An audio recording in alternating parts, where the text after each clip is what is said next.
Karena memang di mana pesawat ini menghilang secara misterius, yang seharusnya dia mendarat di Miami malah muncul 37 tahun kemudian di Venezuela. Yo geng, tekan tombol subscribe geng. Hey yo, what's good? Welcome back to Kamar Jerry.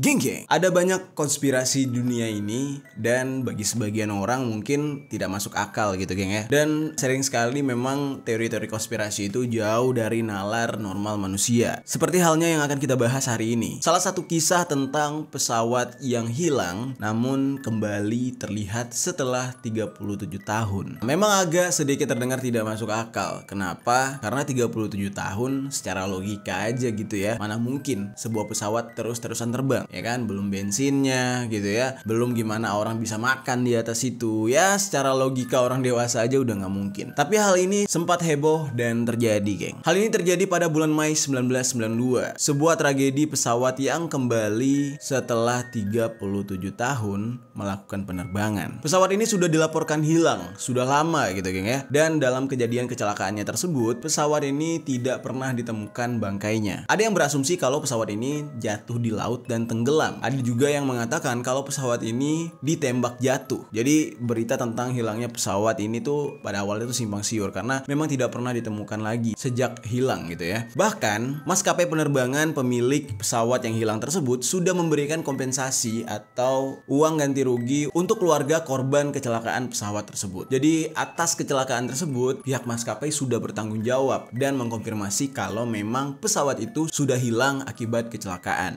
Halo geng, gue mau ngasih sebuah informasi dulu ke kalian nih sebelum kita lanjut ke kontennya. Nah, di zaman yang secanggih dan semuanya tuh dipermudah gitu ya, pasti masing-masing dari kalian tuh ada yang menggunakan Spotify atau justru bermain game di rumah gitu ya. Nah, semua aplikasi itu membutuhkan yang namanya top up atau membeli produk digitalnya gitu. Gue mau ngajak kalian nih ya untuk mengikuti cara gue dalam membeli produk digital. Gue menggunakan Itemku. Itemku ini adalah marketplace terbesar di Indonesia untuk jual beli produk digital. Di Itemku ini tersedia semua produk digital seperti langganan aplikasi streaming, akun premium untuk sebuah aplikasi, sampai ke pulsa hingga utilitas seperti token listrik, dan kalian juga bisa top up game. Jadi praktis banget. Dan untuk metode pembayarannya kalian bisa menggunakan banyak metode. Jadi lebih mempermudah kalian gitu ya untuk bertransaksi. Apa yang membuat gue lebih memilih Itemku? Yang pertama nih ya, kelebihan dari Itemku itu dia relatif aman. Karena di Itemku ini ada sebuah teknologi yang bernama Safe Trading yang memungkinkan kita untuk memonitor semua kegiatan jual beli atau transaksi. Jadi kita bisa cek gitu ya setiap pembayaran atau pengiriman antara kita sebagai pembeli dan si penjual atau sebaliknya. Untuk menjadi seorang smart buyer atau pembeli yang pintar, kita juga harus melihat review biasanya. Nah, di Itemku ini memungkinkan kita untuk menjadi seorang smart buyer karena di sana ada kolom review. Jadi kita bisa melihat dulu review barang yang akan kita beli. Terus di Itemku ini menjual produk-produk yang termurah se-Indonesia. Harganya itu dimulai dari Rp1.000, kalian sudah bisa bertransaksi jual beli di Itemku. Terus geng, proses pembeliannya itu sangat mudah dan di Itemku ini ada yang namanya pengiriman instan atau 10 menit kirim. Hal ini digunakan untuk mempercepat top up atau pembelian produk agar cepat masuk ke dalam akun. Nah, jadi aplikasi Itemku ini sangat rekomen buat kalian ya, karena gue sendiri sudah menggunakannya. Berkat Itemku, semua kebutuhan pembelian digital gua jadi lebih dipermudah. Buat kalian yang mau ikut seperti gua menggunakan Itemku, kalian bisa klik link yang ada di deskripsi dan kolom komentar. Jadi langsung klik aja. Let's go. Nah, nama pesawat ini atau nama maskapai tersebut adalah Pan Am 914.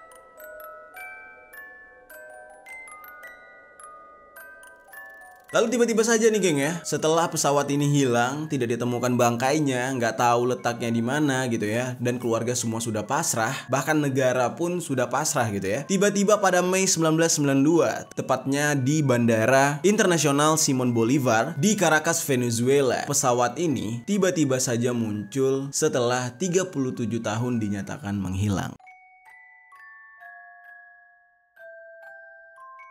Ini aneh tapi nyata, geng. Karena ceritanya pesawat ini pertama kali hilang itu sama sekali tidak berhasil dipantau oleh radar di saat itu. Jadi hilang begitu saja. Kabarnya udah nggak tahu di mana letaknya, kecelakaannya kenapa gitu ya. Itu benar-benar tidak ada jejaknya, geng. Dan aneh banget, tiba-tiba saja pesawat ini mencuat lagi atau muncul lagi ke permukaan alias ditemukan kembali. Pesawat ini pertama kali lepas landas itu tepatnya pada 2 Juli 1955. Di saat muncul dikabarkan pesawat ini dalam kondisi yang sangat kumuh dan tidak terawat, geng. Jadi benar-benar seperti pesawat tua. Pada 2 Juli 1995, memang jadwal penerbangan dari pesawat Pan Am 914 ini. Mereka berangkat dari New York menuju Miami dengan membawa 57 orang penumpang dan 4 pramugari. Tidak lama setelah lepas landas, pesawat ini tuh tiba-tiba tidak bisa terdeteksi oleh radar. Kalau kita berbicara tentang pesawat yang melintas menuju Miami, itu biasanya ada keterkaitannya dengan segitiga Bermuda. Dan ini nggak heran gitu ya, walaupun terbangnya hanya sebatas negara bagian gitu ya, masih seputar Amerika, tapi banyak sekali pesawat-pesawat yang hilang itu dikarenakan terbang atau lepas landas di atas lepas pantai segitiga Bermuda. Nah, karena ini menuju Miami, geng, nggak tahu kejelasannya itu apa mungkin pesawat ini melintas di atas lautan tersebut atau enggak. Tapi yang jelas kalau sudah berhubungan dengan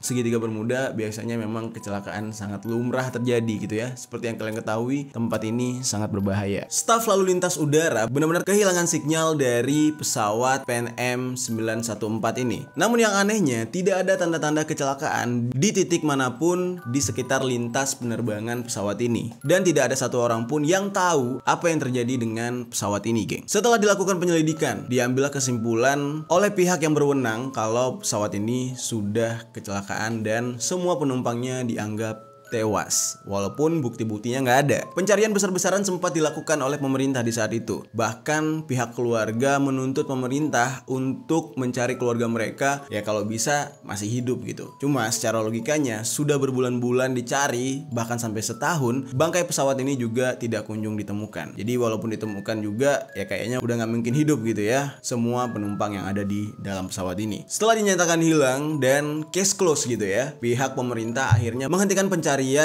untuk pesawat Pan Am 914 ini, dan benar-benar ini hanya menjadi sebuah kenangan gitu ya, menjadi sebuah sejarah yang sangat kelam bagi masyarakat di sana. Setelah itu nggak lama kemudian, walaupun sebenarnya masih banyak yang penasaran gitu ya, apalagi pihak keluarga yang benar-benar ingin melihat sanak familinya lagi, ya walaupun sudah meninggal dunia gitu kan, tetap pengen mayatnya atau jasadnya itu diambil dan dikebumikan secara layak gitu. Nah, namun apa boleh buat, memang posisi pesawat ini sama sekali tidak lagi bisa ditemukan dan tidak terdeteksi. Namun sebuah kejadian aneh terjadi setelah 37 tahun pesawat ini menghilang, yaitu tepatnya pada tahun 1992. Pesawat Pan Am milik DC Douglas ini tiba-tiba muncul entah dari mana asalnya. Di saat itu, pengawas lalu lintas udara yang sedang bekerja bernama Juan de la Corte. Dia mendengarkan percakapan pihak pilot pesawat tersebut yang mengatakan, "Di mana kita? Halo, kami berangkat dari New York menuju Miami dengan penumpang sebanyak 57 orang dan 4 pramugari." Hal tersebut mengejutkan Juan sebagai pihak lalu lintas udara di saat itu, dimana ketika dia mendengar hal tersebut, kok persis sama dengan ciri-ciri di saat Pan Am 914 terbang atau lepas landas gitu ya. Bahkan pesawat tersebut mengatakan kalau mereka salah arah hingga mencapai 1800 km, sesuatu yang sangat tidak memungkinkan untuk pesawat terbang gitu ya. Nah, hal inilah yang membuat Juan ini semakin bingung dengan keterangan pilot tersebut, hingga akhirnya dia mengajukan beberapa pertanyaan tentang penerbangan mereka, penerbangan si pesawat tadi kepada si pilot gitu ya. Di saat itu Juan menanyakan, kalian ini sebenarnya tujuannya kemana, berangkat dari jam berapa, dan mau sampainya tuh harusnya jam berapa gitu. Lalu kemudian si pilot mengatakan kalau mereka dijadwalkan untuk mendarat di Miami pada jam 9.55 tanggal 2 Juli 1955. Gila.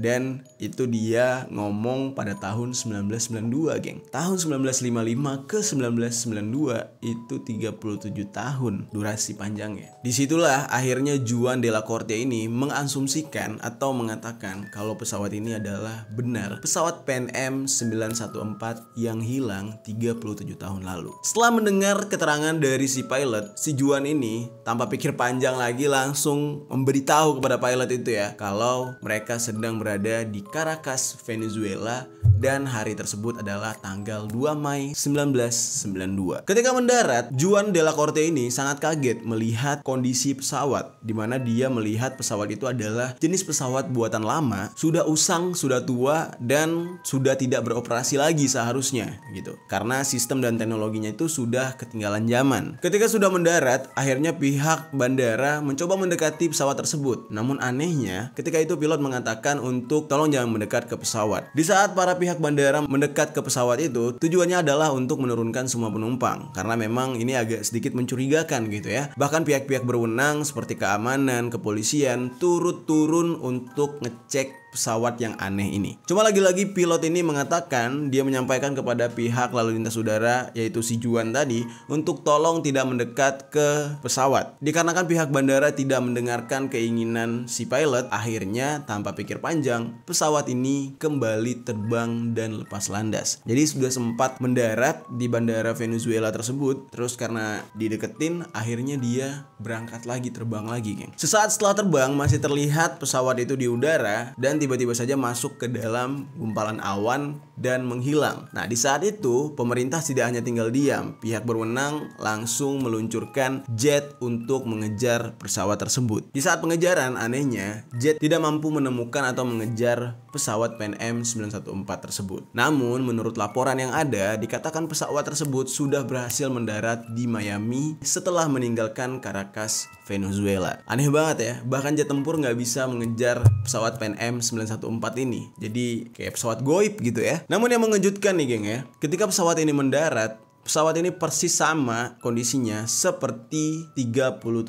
tahun silam. Pesawat yang sama, mesin yang sama, bentuk yang sama, dan yang tidak diketahui oleh orang-orang adalah isi daripada penumpang, karena memang penumpang dan pilotnya itu nggak turun sama sekali. Namun berita tentang mendaratnya pesawat ini di Miami setelah melanjutkan perjalanan dari Caracas tersebut itu tidak bisa dikonfirmasi kebenarannya, karena memang menurut sebagian orang setelah mereka lepas landas dari Caracas atau Venezuela tadi, pesawat itu sebenarnya menghilang. Cuma data laporannya dipalsukan kalau ternyata pesawat ini akhirnya mendarat di Miami setelah lepas landas dari Caracas, Venezuela. Jadi bisa dikatakan mereka itu tidak pernah mendarat di Miami. Jadi setelah dari bandara Caracas tersebut, pesawat itu hilang lagi sebenarnya. Banyak pertanyaan tentang kejadian ini, geng. Bagaimana bisa ini terjadi? Sebuah pesawat bisa menghilang selama 37 tahun dan tidak terjadi apa-apa. Ada yang mengaitkan hal ini dengan black hole. Ada yang mengaitkan hal ini dengan lorong waktu atau semacam kayak time traveler gitu, geng. Ada juga yang mengaitkan hal ini dengan UFO. Karena memang kalau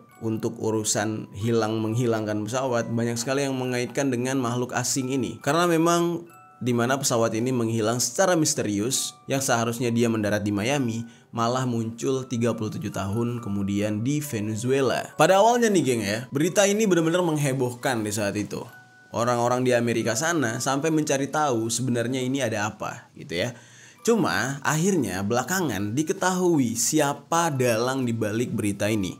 Banyak orang yang menganggap ini memang real ada, terutama bagi pecinta teori-teori konspirasi. Mereka mengatakan kalau memang lorong waktu itu ada gitu ya, black hole ya kan, terus juga UFO itu ada. Buktinya berita tentang pesawat PNM 914 ini bisa hilang di saat itu. Namun ternyata setelah diselidiki, pihak yang menyebarkan berita tentang kembalinya pesawat PNM 914 ini adalah tabloid Weekly World News. Mereka memang membuat cerita-cerita yang gila dan tidak masuk akal, termasuk tentang kembalinya pesawat PNM ini yang mereka beritakan pada tahun 1990-an. Ceritanya menyebar dan banyak orang yang tertarik dengan cerita ini. Saking seriusnya ya, mereka bahkan sampai menunjuk 2 orang saksi yang berada di DC Douglas. Ternyata setelah ditelusuri, foto yang mereka posting itu adalah foto pesawat pada tahun 1935. Nah, menurut Snopes, hilangnya dan kembalinya pesawat PNM 914 ini hanya diposting di satu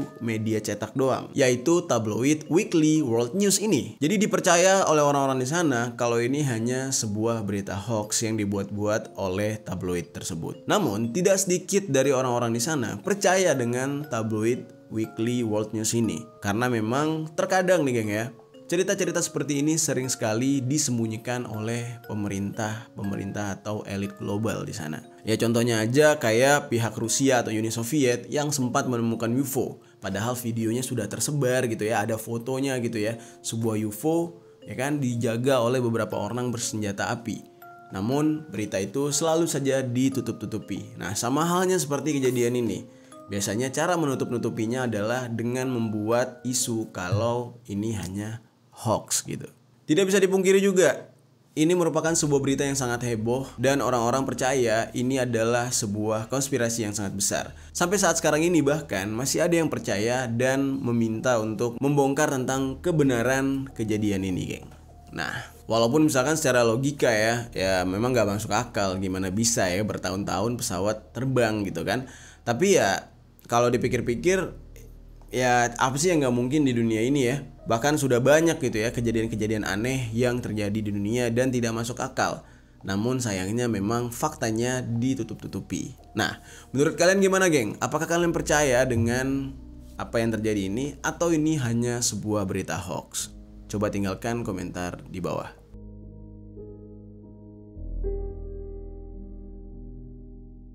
Geng, kalian semua pasti tahu tentang cerita kapal Titanic. Cerita tentang kapal Titanic ini bahkan sudah difilmkan, geng, dan menjadi salah satu film yang bisa dibilang film terbaik sepanjang masa. Karena jujur aja kalau misalkan kalian nonton film itu sekarang, itu juga masih terlihat mendebarkan, terlihat mencengangkan gitu. Belum di tahap bosen gitu ya. Bener-bener film yang bikin kita tuh merinding dan sedih gitu ya melihat dramanya gitu. Titanic ini adalah sebuah kisah nyata, geng. Jadi benar-benar terjadi gitu ya. Dan tersimpan banyak misteri tentang tenggelamnya kapal Titanic ini. Bahkan tim Kamar Jerry sudah merangkum 4 buah teori tentang tenggelamnya kapal RMS Titanic. Buat kalian yang nggak tahu, arti dari RMS itu adalah Royal Mail Ship, geng. Panjangannya Royal Mail Ship Titanic. Ya gitu. Jadi memang kapal ini adalah sebuah kapal yang sangat besar, kapal yang mewah, megah dan diisi oleh bisa dibilang kalangan-kalangan atas, tapi juga ada kalangan bawah. Namun di saat para penumpangnya naik ke atas kapal Titanic itu dibedakan kastanya gitu ya. Jadi yang penumpang kelas bawah atau penumpang ekonomi itu biasa di bawah dekat deck gitu. Terus yang penumpang kelas atasnya, yang bangsawan-bangsawan biasanya di tempatnya yang lebih VIP atau lebih mahal gitu. Perlu kalian ketahui, geng, Titanic ini adalah sebuah kapal Super Britania Raya yang tenggelam di Samudra Atlantik pada tanggal 15 April 1912 setelah menabrak sebuah gunung es pada pelayaran perdananya gitu. Dan pelayaran perdananya itu dari Southampton, Inggris ke New York City, Amerika Serikat gitu ya. Tragisnya, tenggelamnya kapal Titanic ini menelan korban jiwa sebanyak 1.514 orang, geng. Dan menjadi sebuah bencana maritim semasa damai paling mematikan dalam sejarah. Oke, di saat pelayaran perdananya tersebut, Titanic merupakan salah satu kapal yang sangat besar, bisa dibilang terbesar ya di saat itu, dan merupakan satu dari 3 kapal samudra kelas Olimpik yang dioperasikan oleh White Star Line. Kapal ini dibangun pada tahun 1909 sampai 1911, cukup panjang waktu pembangunannya, sekitar 2 tahunan. Ya, oleh galangan kapal Harland and Wolff di Belfast. Kapal ini sanggup mengangkut 2.224 penumpang, geng. Cukup banyak. Seabad lebih sejak ia tenggelam di Laut Atlantik nih, geng, kisah Titanic ini masih mempesona banyak orang di seluruh dunia. Yang kayak gue bilang tadi, bahkan filmnya aja kita nggak bosan untuk menontonnya, gitu ya. Tragedi terjadi dalam skala besar membuat orang tak puas dengan penjelasan yang biasa-biasa aja. Jadi kayak masih menjadi sebuah rahasia gitu. Banyak orang bertanya-tanya, masa sih cuma nabrak batu es doang? Masa sih cuma kayak nabrak gunung es di saat itu terus sampai patah terbelah gitu? Masa sih tidak ada sabotase di sana? Pada akhirnya, praduga-praduga yang membuat orang itu semakin banyak bertanya-tanya, membuat timbulnya sebuah teori konspirasi atas tenggelamnya kapal yang terjadi pada 15 April 1912 ini. Dan teori-teori ini bahkan masih menjadi sebuah pedoman untuk orang-orang sampai saat ini. Jadi kayak pegangan orang-orang yang percaya akan teori konspirasi, percaya akan hal itu gitu. gitu. Percaya kalau hal itu benar terjadi gitu ya. Tanpa panjang lebar lagi, kita akan membahas langsung apa sih teori konspirasi tentang Titanic nih. Ada 4 poin, geng. Oke, kita bahas yang pertama. Ada yang mengatakan kalau ini merupakan kutukan mumi. Kalian tahu mumi? Itu adalah sebuah mayat yang diawetkan gitu. Tersiar kabar, salah satu teori yang sangat populer soal penyebab tenggelamnya Titanic ini mengaitkan dengan sebuah hal mistis. Kapal itu diduga korban kutukan gitu. Jadi kapal Titanic ini dikutuk gitu, geng. Konon di antara kargo yang diangkut di dalam kapal Titanic ini terdapat sebuah mumi berjuluk The Unlucky Mummy. Mumi yang kurang beruntung ya kalau di Indonesia kan artinya ya. Yang mempunyai reputasi mengerikan sebagai pembawa sial untuk orang-orang yang berada di dekat mumi tersebut gitu. Jadi kalau lo misalkan lo seorang yang menyimpan mumi tersebut kayak di museum ataupun lo mengangkut dia di mobil lo atau apalah gitu, pasti akan terjadi hal yang tidak diinginkan, semacam kecelakaan atau dihantui hal-hal yang mistis. Mumi Mesir kuno tersebut dikabarkan disimpan dalam sebuah peti batu atau sarkofagus. Ia disegel dengan kutukan-kutukan yang sangat mengerikan hingga membuat Titanic ini menabrak gunung es. Oke, berarti bisa dikatakan tetap penyebabnya itu adalah tabrakan gunung es. Tapi dibalik hal yang mendorong Titanic ini menabrak gunung es itu, kalau menurut teori konspirasi poin 1 ini adalah karena kesialan yang dibawa oleh si mumi The Unlucky Mummy. Kurang lebih seperti itu, geng. Jasad mumi ini merupakan jasad seorang putri yang diduga dari kerajaan Mesir kuno yang bernama Amenra dan meninggal pada tahun 1500 sebelum Masehi. Cukup lama, geng. Berarti ini benar-benar mumi yang bisa dibilang sejarahnya itu ya cukup panjang. Kisah tersebut dikabarkan di sejumlah media pasca tenggelamnya Titanic. Disebut-sebut mumi tersebut disimpan dalam ruangan bawah tanah rahasia di sebuah British Museum gitu ya. Hanya replikanya yang dipajang sekarang ya kan. Hal itu dilakukan demi melindungi para staf dan pengunjung karena efek dari kalau menyimpan mumi ini tuh sangat buruk. Jadi yang dipajang hanya sebuah replika. Nah, kemudian seorang ahli Mesir kuno dari Amerika Serikat menemukan bahwa peti batu yang dipajang di museum Inggris itu adalah sebuah mumi palsu gitu ya. Dan ia membujuk pihak museum agar artefak itu bisa ia beli untuk dibawa ke Amerika Serikat. Jadi kisahnya awalnya kayak gitu. Setelah itu, peti batu tersebut dibungkus sedemikian rupa hingga tak ada yang menyadari bahwa yang ada di dalam itu dan diangkut oleh Titanic itu adalah sebuah mumi. Lalu, bungkusan berisi mumi tersebut harus diangkut ke dalam kapal diam-diam karena bentuknya yang mirip seperti peti mati. Ya, kalau misalkan kalian perhatikan bentuk mumi ya udah pasti kayak peti mati, udah persis banget karena kan menyimpan jasad manusia di sana ya. Dan hal itu dikutip di dalam koran kuno Milwaukee Journal pada 10 Mei 1914. Akhirnya kami selamat darinya. Keesokan harinya mumi tersebut akan meninggalkan Inggris dengan menaiki kapal uap Titanic. Kurang lebih tuh artikelnya seperti itu ya, kata-kata lanjutan dari artikelnya. Nah, menurut kalian gimana, geng? Dari poin pertama ini, apakah kalian mempercayai teori konspirasi yang pertama kalau ini adalah sebuah kutukan mumi? Silahkan tinggalkan komentar kalian di bawah. Oke, kita ke poin yang kedua. Poin yang kedua ini berhubungan dengan Partai Komunis Nazi. Kabarnya Titanic diserang oleh kapal Nazi U-boat. Nah, kalau seperti yang kita ketahui, kejadian Titanic ini kan setelah Perang Dunia Kedua ya, di masa damai gitu. Dan ya bisa saja masih ada dendam dari pihak Nazi mungkin terhadap Inggris atau Amerika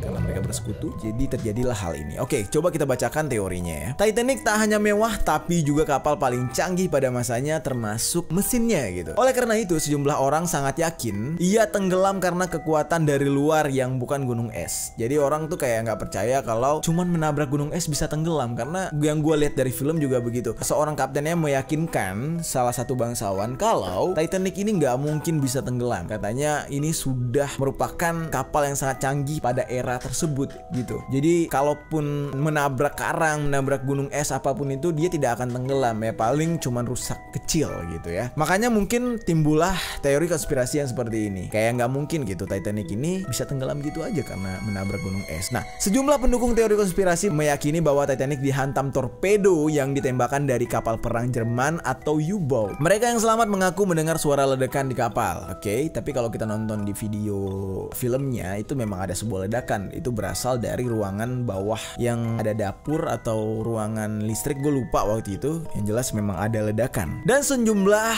saksi mata juga mengungkapkan melihat sejumlah lampu dari kapal dari kejauhan yang lalu dikaitkan dengan sebuah kapal yang bernama California. Namun ternyata kapal California yang juga melihat cahaya yang sama, yakni kapal U-boat Jerman. Berarti gitu, geng. Jadi kayak kurang lebih saksi matanya di sini nggak cuman orang-orang dari kapal Titanic, tapi ada juga kapal California yang juga melihat cahaya yang sama, dan mereka sama-sama mengklaim kalau itu adalah kapal milik Nazi yang bernama U-boat. Itu dia teorinya. Cukup masuk akal sih, cukup masuk akal untuk sebuah tragedi sebesar ini ya. Menurut kalian gimana? Di poin yang kedua, kalian lebih yakin poin pertama atau poin kedua? Silahkan tinggalkan komentar. Oke, kita ke poin ketiga. Poin ketiga ini, lagi-lagi ya, selalu melibatkan kaum penyembah setan ini atau satanik. Di poin ketiga, dikatakan adanya keterlibatan golongan Illuminati. Ingat geng, Illuminati dengan Freemason itu agak berbeda ya, agak berbeda. Kita tidak bisa menyamakan nih. Illuminati, Freemason itu agak berbeda. Nanti kita akan menjelaskan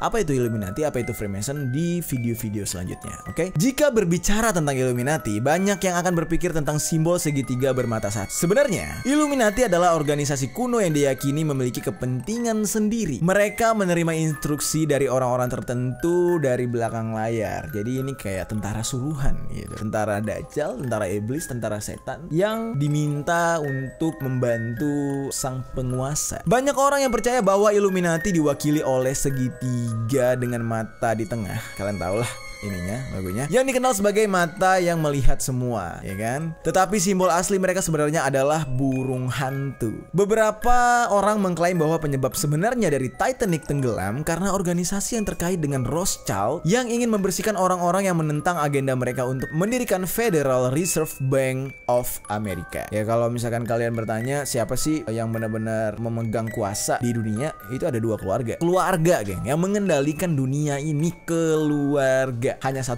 dari manusia di muka bumi ya, gue rasa ya. Rothschild dan Rockefeller. Nanti juga kita jelasin deh tentang keluarga Rothschild dan keluarga Rockefeller. Kenapa sih mereka bisa menguasai dunia, dan bahkan apa yang lo kerjain sekarang itu atas perintah mereka. Oke, let's go. Kita lanjutin lagi. Seorang mantan anggota Illuminati mengatakan bahwa Titanic memang sengaja ingin ditenggelamkan. Ini telah direncanakan dengan salah satu alasan utama, yaitu menghilangkan golongan orang kaya yang tidak patuh. Nah, banyak di zaman dulu tuh bangsawan-bangsawan yang pembangkang. Kalau kalian nonton di Titanic sendiri, itu juga banyak diceritakan tentang kaum bangsawan yang pembangkang. Bahkan di filmnya, pemeran utamanya yang memerankan sebagai Rose itu adalah seorang anak bangsawan yang membangkang, yang akhirnya jatuh cinta pada kaum kelas bawah gitu kan.